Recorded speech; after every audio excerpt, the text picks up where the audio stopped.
જુગારીઓ પોલીસથી બચવા નદીમાં કૂદ્યા અને મોત મળ્યું। પોલીસથી બચવા નદીમાં કૂદેલા બે ઈસમોને ભરતીના પાણીમાં ગરકાવ કરી ગઈ। પરિવારનો પોલીસની બેદરકારીથી મોતનો આક્ષેપ।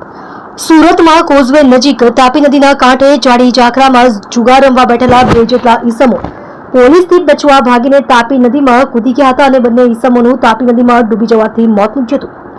પોલીસ અને ફાયર બ્રિગેડની ટીમે સ્થળ પર પહોંચી બંને યુવકોના મૃતદેહ પાણીમાંથી બહાર કાઢી નવી સિવિલ હોસ્પિટલ પોસ્ટમોર્ટમ માટે ખસેડ્યા હતા। મોત મામલે પરિવાર દ્વારા પોલીસની બેદરકારીથી બંને ઈસમોના મોત થયા હોવાના આક્ષેપ કરાયા હતા। 8 થી 10 લોકો અવાવરૂ જગ્યામાં જુગાર રમી રહ્યા હતા। મળતી માહિતી મુજબ રાંદેર ખાતે આવેલા કોઝવેમાંથી આજે સવારે 54 વર્ષીય ગુલામ મોહમ્મદ સફેદા રહે માલમવાડ સ્ટ્રીટ રાંદેર અને 45 વર્ષીય આમીનના મૃતદેહ મળી આવ્યા હતા।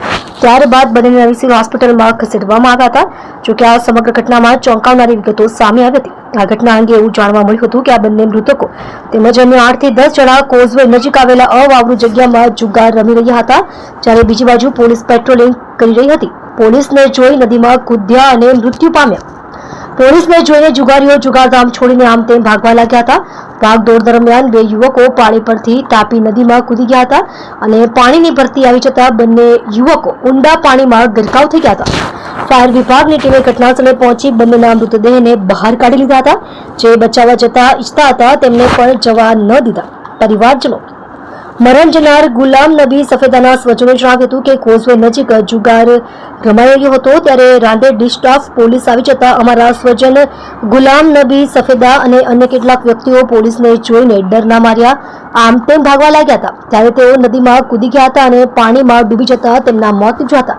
જ્યારે આ બંને ડૂબી રહ્યા હતા ત્યારે પોલીસ ત્યાં હાજર જ હતી।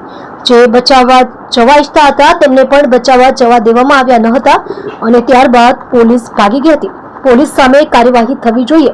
પોલીસ પેટ્રોલિંગ માટે ગઈ હતી અને તેમને પકડવા આવ્યા તેવું લાગ્યું। બીજી બાજુ આ અંગે રાંદેર પોલીસ સ્ટેશનના પીઆઈ ચૌધરીએ જણાવ્યું હતું કે કોઝવે પાસે અવાવરૂ જગ્યા છે જ્યાં અમારી ટીમ પેટ્રોલિંગ કરવા માટે ગઈ હતી। જોકે જુગારીઓ પોલીસને જોઈને તેઓને પકડવા આવી હોય તેવું સમજીને તેઓ આમ તેમ ભાગવા લાગ્યા હતા। ત્યારે આ બે જણા તાપી નદીમાં કૂદી ગયા હતા। દરમિયાન અચાનક જ ભરતી આવી જવાને કારણે બંને ડૂબી ગયા હતા।